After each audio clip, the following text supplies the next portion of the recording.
Honorables invités, à vos rangs et qualités, mesdames et messieurs, bonsoir. J'éprouve un réel plaisir et une grande fierté de me tenir devant vous pour célébrer un événement qui rassemble les Africains. Je vous remercie d'avoir répondu présent à notre invitation. Et j'ai une pensée particulière pour l'équipe organisatrice qui nous a concocté un programme digne de son nom. Durant ce barbecue dédié au panafricanisme, comme vous le savez, le MPCI-EOA défend le droit des enfants, l'amélioration des conditions sociales des populations les plus vulnérables. En l'occurrence, le droit de vivre dans un environnement sain, le droit à un logement décent, à l'éducation et à des soins de santé convenables représente un défi majeur que les pays africains ont inscrit dans leur programme de développement. La plupart des pays font beaucoup d'efforts pour atteindre les objectifs qu'ils se sont fixés dans ce domaine. Lorsqu'une famille a une habitation décente, elle est épanouie.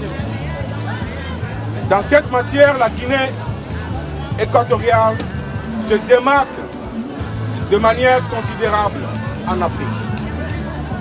Beaucoup d'efforts ont été consentis afin que la population équato-guinéenne soit dotée de logements sociaux modernes avec une architecture moderne. C'est un véritable défi qui a été relevé par les autorités compétentes sous la supervision de son Excellence le président Obiangema Mbassoko, chef de l'État de la Guinée équatoriale, avec la construction de Malabo 2 et d'autres villes modernes du territoire équato-guinéen. La livraison de plusieurs milliers de logements sociaux, la rénovation des habitations dans les zones rurales et l'amélioration des conditions de vie des plus démunis. Le président Obiangema Mbassoko, soucieux du bien-être des Équato-Guinéens, a répondu de manière concrète aux doléances des populations qui l'ont élu. En quelques années, les résultats fixent la perspective au regard du travail abattu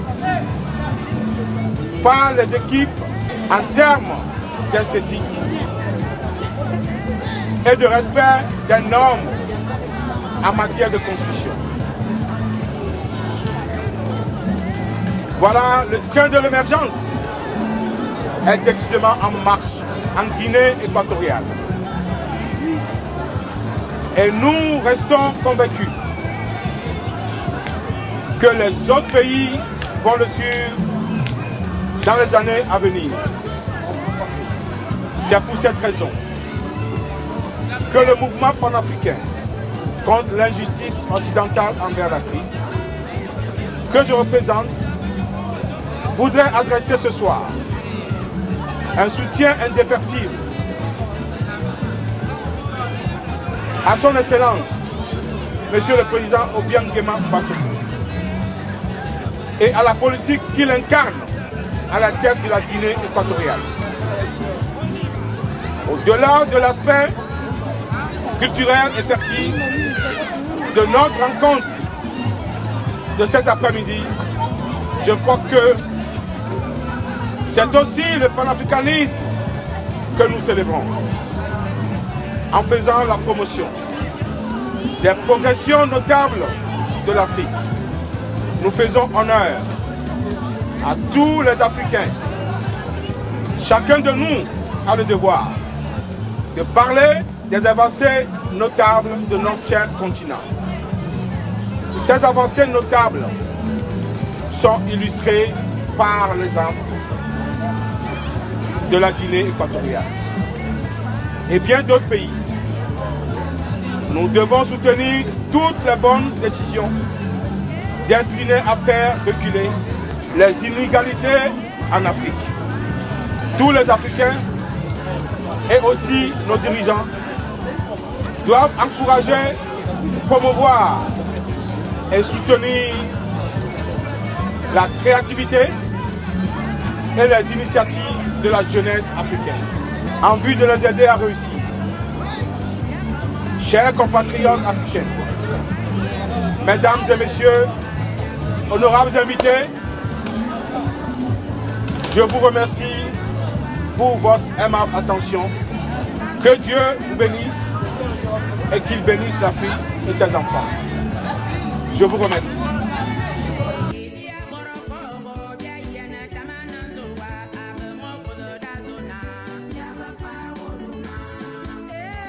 Bonjour frère.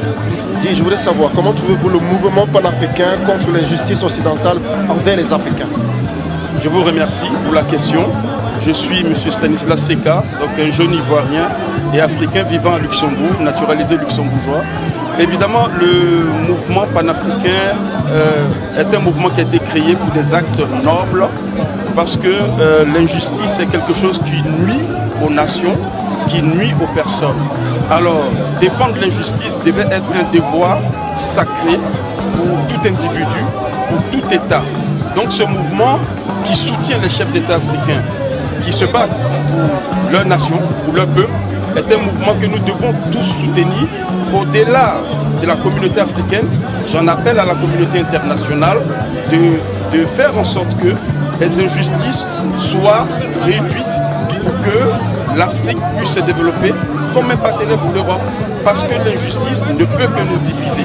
Alors, la dernière citation est celle d'un chef d'État africain, Houphouët-Boigny, qui disait avant tout, soyons unis.